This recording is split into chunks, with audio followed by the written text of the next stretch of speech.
मार्च 2022च्या प्रश्नपत्रिकेच्या सोल्युशनमध्ये मी host Santosh गिरी आपल्या सर्वांचं पुन्हा एकदा स्वागत करतो. या आधीच्या व्हिडिओमध्ये आपण क्वेश्चन नंबर फर्स्ट ए आणि बी दोन्ही घटक पाहिलेले आहेत. आता आपण थोडंसं पुढे जाऊयात. आता अभ्यासूयात क्वेश्चन नंबर 2. क्वेश्चन नंबर 2 ज्याचं नाव आहे टेक्स्च्युअल पॅसेज आणि त्यामध्ये 2 पॅसेजेस असतात. प्रत्येक पॅसेज 10 मार्क्ससाठी असतो. त्यातनी 5 ॲक्टिव्हिटी असतात ज्यांची नावं numbers A1, A2, A3, A4 आणि A5 असे असतात. A1 क्वेश्चन आहे. A1 क्वेश्चनचं नाव आहे फॅक्च्युअल, म्हणजे वस्तुनिष्ठ माहितीवर आधारित या प्रकारचे प्रश्न असतात जे की अत्यंत सोपे असतात. आपण पाहूयात. यातला पहिला प्रश्न जो आहे तो ट्रू ऑर फॉल्स आहे. हा प्रश्न ट्रू ऑर फॉल्स किंवा ॲग्री डिसॲग्री किंवा राईट ऑर रॉंग अशा वेगवेगळ्या प्रकारे विचारला जातो, पण प्रश्नाचं स्वरूप एकच असतं. म्हणजे फॅक्च्युअल क्वेश्चनमध्ये एकतर फिल इन द ब्लँक्स किंवा ट्रू ऑर फॉल्स हाच क्वेश्चन येऊ शकतो. हे कसं सोडवायचं? दिलेलं वाक्य उतार्यामध्ये जायचं. ते वाक्य जर जसं तसं असेल तर त्याला ट्रू म्हणायचं, आणि जर का वाक्यामध्ये काही बदल केला असेल तर त्याला फॉल्स म्हणायचं. स्पेलिंग इथे आहेत, तुम्ही पाहून लिहू शकता. क्वेश्चन नंबर A2 आहे. यामध्ये काय दिलं आहे? Complete the following web. इथे एक आपल्याला डायग्राम दिलेला आहे, तो आपल्याला पूर्ण करायचा आहे. ज्यामध्ये sounds that broke the silence are अशा नावाने दिले आणि व्हेरियस साऊंड्स आहेत. सगळ्या साऊंड्सची नावं आपल्याला इथे लिहायची. A3 हा वोकॅब्युलरीचा क्वेश्चन आहे. यामध्ये आपल्याला नाऊन आणि डिस्क्रायबिंग वर्ड ह्याच्या जोड्या दिलेल्या आहेत. तर त्या जोड्या लावायच्यात. कृपया कोणी रेषा मारून जोड्या लावू नका. जोड्या लावत असताना योग्य पर्याय समोर लिहा. त्याचं वाटल्यास मुळाक्षर अल्फाबेट पण तुम्ही लिहू शकता अथवा स्ट्रेट त्या आन्सर पण लिहू शकता. ॲक्टिव्हिटी नंबर A4 आहे. डू ॲज डिरेक्टेडमध्ये आपल्याला 2 ॲक्टिव्हिटी दिल्या जातात. पहिली ॲक्टिव्हिटी बघा किती सिम्पल आहे. Rewrite it in simple present tense. म्हणजे इथं बिकेम होतं, आपल्याला फक्त इथं बिकम करायचं आहे. एवढी जर आपण चेंज केलं तर आपल्याला 1 गुण मिळणार आहे. दुसरी ॲक्टिव्हिटी यामध्ये विचारलेली होती, तर त्याला अंडरलाईन द इन्फिनेटिव्ह म्हणतात, म्हणून ॲक्टिव्हिटी होती. तर आपल्याला सर्वांना माहिती आहे की infinitive is a form of verb which doesn't change according to the tense. टेन्सप्रमाणे न बदलणाऱ्या मुख्य क्रियापदाच्या प्रकाराला आपण इन्फिनेटिव्ह म्हणत असतो, जो की 2+V1 असतो, आणि हा इथे आहे. तर याला फक्त अंडरलाईन करायचं. दिलेलं वाक्य पूर्ण लिहून याला अंडरलाईन करायची होती. नेक्स्ट ॲक्टिव्हिटी आहे A5. A5 हा पर्सनल रिस्पॉन्सचा क्वेश्चन आहे, आणि इथं मात्र तुम्हाला which type of story do you like to read अशा प्रकारचा क्वेश्चन विचारला. पर्सनल रिस्पॉन्सचा ओपन एंडेड क्वेश्चन आहे, ज्यामध्ये तुम्ही लिहू शकता स्टोरीचा कुठला पण प्रकार. मग तो ॲडव्हेंचरस स्टोरी असेल, ओके, अथवा हिस्टॉरिकल असेल, डिस्क्रिप्शनवाली स्टोरी असेल, अथवा मॉरल स्टोरी असेल. So there are so many types of stories. So you can write any one of them and please try to illustrate or describe why you like the story. हे थोडंसं explain आपल्याला करावं लागेल. In this way अशा प्रकारे हा एक ए जो पॅसेज होता तो आता संपलेला आहे. आता आपण मूव्ह होऊयात बी पॅसेजवर. बी पॅसेजला पण 5 क्वेश्चन्स आहेत, त्याला पण 10 गुण आहेत. फक्त याचे नंबर्स B1, B2 असतात. प्रश्नांचं स्वरूप तेच आहे. जसं की हा फॅक्च्युअल क्वेश्चन आहे, ज्याला B1 म्हटलं जातं. A1मध्ये ट्रू ऑर फॉल्स होतं, आणि B1मध्ये आपल्याला कम्प्लीट द सेंटेन्सेस आहे. ही पण व्हेरी सिम्पल ॲक्टिव्हिटी आहे. आपल्याला काय करायचे, हे अर्धे वाक्य उतार्यामध्ये कुठं लिहिलेली आहेत ती आपल्याला पूर्ण करायचे ते पाहून. अशा प्रकारची ही ॲक्टिव्हिटी आहे. यानंतर आपल्याला मूव्ह व्हायचं आहे B2वर. शक्यतो B2मध्ये क्वेश्चन दिला जात नाही, पण मार्च 2022ला इथे एक क्वेश्चन दिलेला होता की डिस्क्राईब मीनाज कॅरेक्टर, आणि मग तिथली माहिती जशी आलं तशी तुम्ही कॉपी पेस्ट करू शकता. पण ही ॲक्टिव्हिटी गेली अनेक वर्ष बंद होती. यानंतर आता आपल्याला B3वर जायचं आहे, ज्यामध्ये फाइंड सिमिलर वर्ड्स. आता सिनोनिम्स किंवा सिमिलर वर्ड किंवा विच मीन हे तिन्ही शब्द एकाच अर्थाचे, ज्याचा अर्थ होतो की या अर्थाचा शब्द उतार्यातून शोधा. उदाहरणार्थ प्लीझंट नावाचा शब्द त्यांनी दिला आहे, आणि उतार्यामध्ये तुम्हाला चिअरफुल नावाचा शब्द असेल, तर प्लीझंट आणि चिअरफुल हे 2 शब्द एकमेकासमोर लिहून आपल्याला याचा आन्सर पूर्ण करायचा आहे. तिथं जसं A4 होतं तसं इथं B4 नावाची ॲक्टिव्हिटी आहे. डू ॲज डिरेक्टेड म्हणजे सूचनेप्रमाणे कृती करा ही व्याकरणातली ॲक्टिव्हिटी आहे. जसं की इथं choose the correct question tag. हे बघा एक वाक्य दिलं आहे, she wasn't a very pleasant company full stop. ह्या वाक्याचा टॅग करायचा आहे. मग आता तुम्हाला माहिती आहे सगळ्यांना की ही निगेटिव्ह सेंटेन्स आहे, ह्याचा जो टॅग आहे तो पॉझिटिव्ह होईल म्हणून वॉज सी आणि पर्याय. म्हणून आता आपल्याला काय करावं लागेल, हे पूर्ण वाक्य लिहावं लागेल, इथं कॉमा द्यावा लागेल, वॉज सी लिहून क्वेश्चन मार्क द्यावा लागेल. इन दिस वे आपल्याला ते आन्सर लिहावे लागेल. नेक्स्ट ॲक्टिव्हिटी आहे I spotted Meena. Rewrite the sentence beginning with Meena. मीनापासून वाक्य सुरुवात करा, ह्याचाच अर्थ चेंज द व्हॉइस आहे. मग आपण याचं चेंज द व्हॉइस सहजपणे करू शकतो. जसं Meena was spotted by me. इथं पण स्पॉटेड होतं, इथं पण स्पॉटेड. सिम्पल पास्ट टेन्सचा पॅसिव्ह व्हॉइस कसा करतात तुम्हाला माहिती असेलच. नेक्स्ट क्वेश्चन आहे B5 personal response. In your opinion how should a friend be. आता बघा हे एक सिम्पल क्वेश्चन आहे, फ्रेंडला डिस्क्राईब करायचं. बहुतांश वेळेला वाक्यरचना थोडीशी वेगळी ह्यासाठी केलेली जाते की तिथं तुमची टेस्टिंग होते की how much English do you understand. तर इथं थोडंसं याचं वर्णन असं केलेलं आहे की मित्र कसा असावा याचं वर्णन तुम्हाला करायचं आहे. मित्रामध्ये काय क्वालिटीज असायला पाहिजे काय हे थोडंसं इंग्लिशमधून सिम्पल इंग्लिशमध्ये एक्सप्लेन करायचं की what type of person do you like. Okay means what qualities your friend must have. अशा प्रकाराचा एक क्वेश्चन आहे. तर सिम्पल सेंटेन्सेसमध्ये आपल्याला ह्याचा आन्सर लिहायचा. आता आपल्याला मूव्ह व्हायचं क्वेश्चन नंबर 3 वर. सगळ्यांना माहिती आहे की आता हे सेक्शन 3 आहे ज्यामध्ये पोएट्री आहे. 10 मार्क्ससाठी पोएट्री दिलेली आहे. क्वेश्चन नंबर 3 ए आणि बी 2 भाग आहेत. ए 5 मार्कासाठी आहे.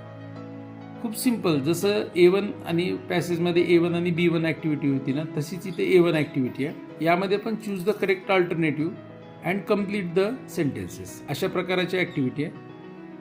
कवितेतील माहितीवर आधारित एक वाक्य आहे जे अपूर्ण आहे, आपल्याला ते पूर्ण करायचं आहे आणि पूर्ण करण्यासाठी ब्रॅकेटमध्ये आपल्याला 2 ऑप्शन दिले. या दोन्हीपैकी एक ऑप्शन तिथं आपल्याला निवडायचं आहे. एवढी सिम्पल ॲक्टिव्हिटी. नेक्स्ट पुढची ॲक्टिव्हिटी काय आहे तर इथं पण एक वाक्य दिलं आहे. The poet suggest to speak to आणि पुढे दिलेलं आहे डॅश डॅश. आपल्याला काय करायचं आहे अनफॅमिलियर पीपल ऑब्लिक पॅरेंट्स दोघांपैकी एक पर्याय निवडून घ्यायचे. अशा प्रकारची ही सिम्पल ॲक्टिव्हिटी आहे. यानंतर आपण मूव्ह होऊयात A2 ॲक्टिव्हिटीवर जी की आपल्या उतार्यामध्ये जे आपण A2 आणि B2 शिकलो त्याच प्रकाराची इंटरप्रिटिव्ह प्रकाराचा क्वेश्चन असतो. थोडंसं स्पष्टीकरण उत्तर आपल्याला द्यावं लागते. मात्र यामध्ये सुद्धा आपल्याला उतार्याची किंवा जो पोएम आपल्याला दिलेली आहे जो स्टांजा दिला आहे त्याची आपल्याला हेल्प घ्यायची आहे. जसं द पोएट ॲडवाइसेस नॉट टू आणि त्याच्या पुढे एक डब्बा आहे, पाठीमागे एक डब्बा आहे, किलच्या पुढचा शब्द सेल्फ इस्टीम, वॉकच्या पुढं ऑन द सेम. अशा प्रकारे तुम्ही जर कविता पाहिलात तर तुम्हाला लक्षात येईल. आता A3 हा जो क्वेश्चन आहे रायमिंग वर्डचा क्वेश्चन आहे. नेहमी तर रायमिंग वर्ड विचारला जातो, कधीतरी कोणत्या तरी क्वेश्चन पेपरमध्ये अशा प्रकारचा वेगळा काहीतरी पॅटर्न विचारला जातो आणि तुम्हाला इथं डिस्क्रायबिंग वर्ड्स विचारलेले आहेत. जसं डिफरंट आहे आणि त्याच्या पुढचा आपल्याला नाऊन लिहायचं आहे. सेम आहे 5. आता हे डिफरंट आणि सेम हे ॲडजेक्टिव्ज आहेत. आता आपल्याला त्याच्या पुढचे काय करायचे आहेत फाइंड द नाउन्स, त्याचे नाउन्स आपल्याला शोधायचे. अशा प्रकारे 5 मार्काची ॲक्टिव्हिटी. तिसरा एक क्वेश्चन इथे संपलेला आहे. आपण मूव्ह होऊयात आता तिसरा B क्वेश्चनवर. याचं नाव आहे अप्रिसिएशन ऑफ द पोएम. मराठीमध्ये त्याला रसग्रहण म्हणतात. तर यामध्ये काय केलं जातं एक पूर्ण कविता आपल्याला अभ्यासाला दिली जाते. आपल्याला यामध्ये एक पूर्ण कविता अभ्यासाला दिली जाते. जसं वर्ल्ड इज माइन नावाची कविता आहे ती पूर्णपणे कविता आपल्याला इथं छापून दिलेली आहे. त्याखाली काही प्रश्न विचारले जातात. व्हेरी सिम्पल क्वेश्चन असतात. जसं टायटल आहे या कवितेचं टायटल हे इथं छापलेलं आहे. हे आपल्याला वर्ल्ड इज माइन इथं लिहायचे. नेम ऑफ द पोएटमध्ये कविता संपलेल्याच्या नंतर कवीचं नाव दिले जे आपल्याला इथे छापायचं किंवा लिहायचं इथे लिहायचं. आता यामध्ये जे राईम स्कीम दिलेली आहे प्रत्येक कवितेला एक राईम स्कीम असते.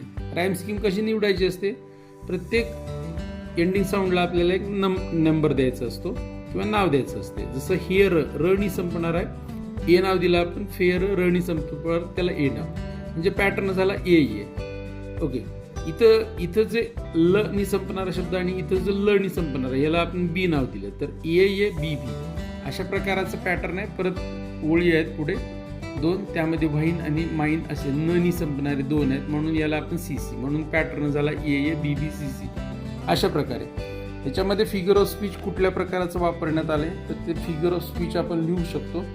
याच्यामध्ये अँटिथेसिस आणि पर्सॉनिफिकेशन नावाचे फिगर ऑफ स्पीच वापरलेले आहेत. प्रत्येक कवितेमध्ये अशा प्रकारचे वेगवेगळे फिगर ऑफ स्पीच वापरले जातात. यातील नाविन्यपूर्ण किंवा वेगळा प्रश्न हा आहे की फक्त याची थीम किंवा सेंट्रल आयडिया लिहायची, जे आपल्याला 2 गुणासाठी. प्रत्येक कवितेला एक सेंट्रल आयडिया असते. जर तुम्ही ही कविता वाचलात तर तुम्हाला लक्षात येईल की पोएट या कवितेमध्ये आपल्याला काय संदेश देतो. तर ही कविता वाचल्याच्या नंतर जो संदेश कवीने आपल्याला यामधून दिलेला आहे तो इथं आपल्याला 1 ते 2 सिम्पल 3 to 4 सेंटेन्सेसमध्ये 2 to 3 लाईन्समध्ये आपल्याला त्याचा आन्सर लिहायचा आहे. ओके. द वर्ल्ड इज माइंडमध्ये मग कवी काय वेगवेगळ्या प्रकाराचे वर्णन करतो आणि त्या वर्णनामधून असं सांगतो की there was a girl, though the girl was very beautiful, okay, but she had problem and in the end of the stanza the poet thanks to the god. okay, in this way प्रत्येक स्टांजामध्ये there is something problem आणि मग स्टांजाची शेवटी गॉडला thank you म्हणा, असा प्रकाराचा एक संदेश या कवितेतून कवीने दिलेला आहे आणि तो आपल्याला लिहायचा. आपण थोडंसं फास्ट मूव्ह होऊयात. नेक्स्ट आहे क्वेश्चन नंबर 4. तो आहे अनसीन पॅसेज. अनसीन पॅसेजमध्ये सुद्धा A1, A2, A3, A4, A5 असे 5 प्रश्न आहेत, सेम जे आपल्याला सीन पॅसेजमध्ये आहेत. यामध्ये सुद्धा तुम्हाला पहिला प्रश्न जो आहे तो फॅक्च्युअल आढळेल. फॅक्च्युअल क्वेश्चन म्हणजे वस्तुनिष्ठ प्रश्न, ज्यामध्ये fill in the blanks, choose the correct alternative किंवा ट्रू ऑर फॉल्स या तिन्हीपैकी एक ॲक्टिव्हिटी इथं आलेली असते. इथं B आहे म्हणजे किंवा A2 आहे. हा A2 इंटरप्रेटिव्ह असतो आणि यामध्ये सुद्धा आपल्याला complete the web, complete the sentences अशाच प्रकाराचे प्रश्न येतात. आता आपण मूव्ह होऊयात क्वेश्चन नंबर 3 वर. हा वोकॅब्युलरीचा क्वेश्चन आहे. आधीच्या क्वेश्चनमध्ये तुम्ही पाहिला असेल तर त्यामध्ये सिनोनिम्स किंवा फाइंड आउट होते आणि इथं आलेला अँटोनिम्स. अँटोनिम्सचा अर्थ होतो विरुद्धार्थी. तर अशा प्रकारे समानार्थी, विरुद्धार्थी किंवा फाइंड आउट अशा प्रकारचे क्वेश्चन्स यामध्ये विचारले जातात आणि या उत्तरातून व्हर्बल या शब्दाचा विरुद्धार्थी शब्द कोणता आहे, नॉन व्हर्बल, तो आपल्याला इथे लिहायचा. अशा प्रकारचे सिंपल ट्रिक्स आपल्याला क्वेश्चन्स यापुढे विचारले जातात, ह्या ॲक्टिव्हिटी असतात. A4 पाहूयात आपण. डू ॲज डिरेक्टेड म्हणजे व्याकरणावरची ॲक्टिव्हिटी आहे आणि यामध्ये तुम्ही पाहू शकता की फ्रेम क्वेश्चन आलेला आहे. अंडरलाईन केलेला एक पार्ट असतो, तो त्याचा आन्सर यावं असा एक प्रश्न आपल्याला तयार करायचा असतो. आणि नेक्स्ट वनमध्ये तुम्ही देऊ शकतात की रिराईट युझिंग ॲबल टू, मग कॅन निघतं आणि त्या ठिकाणी आर ॲबल टू असं त्याचं आन्सर होत असतं. तर ते तुम्ही पाहू शकतात. इन दिस वे आपण काय करू शकतो, ह्यामध्ये सोडू शकतो. लास्ट वन आहे A5 पर्सनल रिस्पॉन्सचा क्वेश्चन आहे. त्यामध्ये non verbal communications plays an important role in our day to day life comment. आणि मग एक इथे एक स्टेटमेंट केलेलं आहे आणि त्याच्यावर आपला कॉमेंट मागितलेला आहे. तर असे दिसायला अवघड असलेले क्वेश्चन्स आहेत ना, ते खरं तर सोडवायला खूप सोपे असतात. म्हणजे आता विद्यार्थी बहुतांश वेळेला असा विचार करतात की जर का या ठिकाणी आलं असतं की verbal communication, do you like verbal communication, yes or no and why, तर मुलांना असं वाटतं की हा प्रश्न लिहायला सोपा असता. पण विद्यार्थी मित्राला मला सांगायला आनंद वाटेल की हा जो क्वेश्चन आहे हा क्वेश्चन समजायला अवघड आहे पण लिहायला इट इज व्हेरी सिम्पल. का? कारण non verbal communication plays an important role.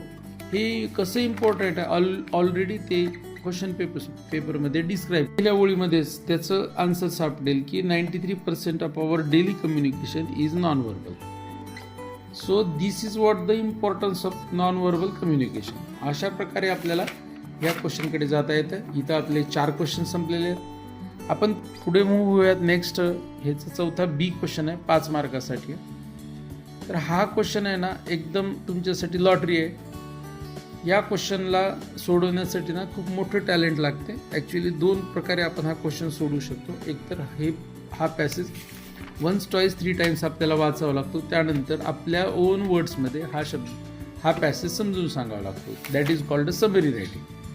पण ज्यांना समरी रायटिंग येत नाही ते एका ट्रिकनी हा क्वेश्चन सोडवू शकतात. सिम्पल ट्रिक आहे. काय करायचं, आपल्याला 2 ओळी सोडायच्या, 1 ओळ लिहायचे. म्हणजे which lines are very important असं आपल्याला वाटते. त्या इम्पॉर्टंट लाईन यामधून निवडायच्या. चूक बिलकुल होत नाही तुमची, कारण त्या ह्या पॅसेजमधल्या सगळ्यांच ओळी महत्त्वाच्या असतात. काही ओळी आपल्याला गाळाव्या लागतात.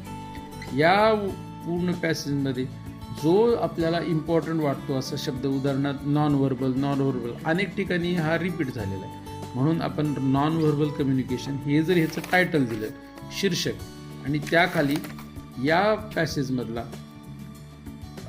अनावश्यक मजकूर गाळून आवश्यक असलेला मजकूर जर लिहिला 1/3 म्हणून, 1/3 किंवा समरी म्हणून, तर आपल्याला इथे 5 पैकी 4 गुण मिळू शकतात. असा हा एक सर्वांसाठी खूप चांगला आणि पर्याय आहे. याची गुण आपले जाता कामा नयेत. आता आपल्याला जायचं आहे सेक्शन 5 जे की रायटिंग स्किल आहे 20 मार्क्ससाठी. क्वेश्चन नंबर 5 ये आहे, ज्यामध्ये लेटर रायटिंग आहे. लेटर रायटिंगचे 2 प्रकार सगळ्याला माहिती असेल, इनफॉर्मल आणि फॉर्मल. इनफॉर्मल म्हणजे कौटुंबिक पत्र, फॉर्मल म्हणजे व्यावसायिक पत्र. ह्या आणि ह्या लेटरमध्ये काही फार फरक नसतो. थोडंसं इथं मला मार्किंग सिस्टम सांगावीशी वाटेल की बोर्डाची मार्किंग सिस्टम जी असते ना, ते जे तुम्ही लिहिणार आहात समरी रायटिंग, त्याच्या टायटलला 1 मार्क आहे, सेंट्रल आयडियाला 2 मार्क आहेत, युजेस ऑफ अप्रोप्रिएट लँग्वेजला 2 गुण आहेत. इन दिस वे अशा प्रकारे फ्रॅक्शनमध्ये आपल्याला मार्क द्यावे लागतात एक्झामिनरला, तशा प्रकारच्या सूचना असतात. आपण पुढे जाऊयात. क्वेश्चन नंबर 5 ए मध्ये लेटर रायटिंग पाहत होतो आपण, इनफॉर्मल आणि फॉर्मल. हे कौटुंबिक पत्र म्हणजे mother, father, brother, sister, uncle, aunty आणि फ्रेंड याला जे लिहिलं जातं, that letter is called informal letter. मग आता आपण पूर्ण प्रश्न वाचल्याच्या नंतर आपल्याला ब्रदर नावाचा शब्द आढळेल. याचा अर्थ असा की हे इनफॉर्मल किंवा कौटुंबिक पत्र आहे. या आणि या पत्रामध्ये मार्किंग सिस्टममध्ये सुद्धा एकच डिफरन्स असतो. याच्यामध्ये तुम्ही पाहू शकतात 1, 2, 3, 4 आणि 5 स्टेप्स आहेत. मात्र याच्यामध्ये तुम्हाला 6 स्टेप्स दिसतील. 6 स्टेपमध्ये आपल्याला मार्क द्यावे लागतात आम्हाला. ओके, तर एक्झामिनर्सला असे मार्क देण्याच्या सूचना असतात. हे लेटर सिम्पल आहे लिहिण्यासाठी. कसं लिहायचं तर ह्याची एक सुरुवातीला ॲड्रेस असतो, ॲड्रेस नंतर सॅल्युटेशन असतो, फॉर्मल बिगिनिंग असते. त्यानंतर आपल्याला या इनफॉर्मल लेटर जिथं लिहिले ना त्या डब्याच्या आधारे आपल्याला एक 2-3 वाक्य तयार करावं लागतं. उदाहरणार्थ लुक ॲट द पोस्टर, ह्यामध्ये काहीच बघायचं नाही, फक्त राईटवाला शब्द बघायचा. राईटच्या पुढे युवरच्या पुढे जो शब्द आलाय त्या व्यक्तीला पत्र लिहायचं. त्याला काय करायचं, इथं बाहेर काढायचं. म्हणजे मेन बॉडी ऑफ द लेटरमध्ये ज्या 3 ओळी आपल्याला लिहायचे त्याच्यावर आता आपण चर्चा करत आहेत. ब्रदरपासून वाक्य सुरू होईल आपलं. आय लिहायचे, ब्रदर लिहायचे, कॉमा द्यायचं, I write a letter to. आता इथं होतं युअर, त्यातलं आर काढून टाकायचं, यू ठेवायचं. ब्रदर ऑलरेडी घेतलंय, आता गरज नाही. इन्फॉर्मिंग हिम होतं, आपल्याला यू करायचं. अबाउट सेफ्टी ड्राईव्ह, बस इथंपर्यंतच आपल्याला संपवायचं. पुढे use the points given in the, ह्याची आपल्याला गरज नाही, ते वाक्य कोणी लिहायचं नाही. आपल्याला वाटत आहे आपलं वाक्य, आपला जो पॅरेग्राफ आहे main body of the letter थोडं कमी आहे, तर you can use points from the box. इथे एक बॉक्स दिला आहे, त्या बॉक्समध्ये पॉईंट्स आहेत, त्यातले पॉईंट्स तुम्ही वापरू शकतात. जसं लिव्ह अर्ली, रीच अर्ली असा एक पॉईंट आहे. तर ह्या सगळ्यांना तुम्ही ना यू नावाचं क्रियापद वापरून, यू नावाचा कर्ता वापरून हे वाक्य तयार करू शकतात. यू लिव्ह, प्रत्येकाला यू प्रकाराचे अशा प्रकाराचे करते जर दिला तर यापासून वाक्य तयार होतात. 2 ते 3 वाक्य तयार करा, फार वाक्य तयार करू नका. क्लोजिंग लाईन तुम्हाला माहिती आहेत, त्या तुम्ही त्यामध्ये लिहायचे आहेत. ज्यांना त्या लाईन्स माहिती नाहीत त्यांच्यासाठी त्या लाईन्स व्हॉट्सअपच्या ग्रुपवर पाठवलेल्या आहेत, किंवा जर त्याची हार्ड कॉपी पाहिजे असेल तर तुम्ही स्कूलमधून त्याची हार्ड कॉपी पण घेऊ शकता. अशा प्रकारे आता यात मधला बी क्वेश्चन आहे, B1 B2 2 क्वेश्चन्स आहेत. B1 तुम्हाला डायलॉग आढळेल आणि B2 तुम्हाला ड्राफ्टिंग स्पीच आहे. स्पीच म्हणजे भाषण. हे थोडंसं लॉंग असतं, नरेटिव्ह असते, आणि हे यामध्ये ABC स्मॉल बीट असल्यामुळे ही ॲक्टिव्हिटी लिहिण्यासाठी सोपी आहे. आत्ता आपण पाहूयात की डायलॉग रायटिंगमधली पहिली ॲक्टिव्हिटी काय आहे. ए ॲक्टिव्हिटी काय म्हणते ते, prepare a dialogue from the jumbled sentences. 4 वाक्य हे क्रमाने नाही आहेत, त्यातला आपल्याला क्रम लावायचे. त्यातले 2 क्वेश्चन्स असतात आणि इट रीच नागपूर हा असेल तर आपल्याला डिसाईड करावं लागेल दोन्हीपैकी एक क्वेश्चन. हा what is the departure time हा पहिल्यांदा विचारला असेल, मग त्याचं उत्तर कोणतं असेल. The departure time is 8:30 PM असेल का इट विल रीच नागपूर.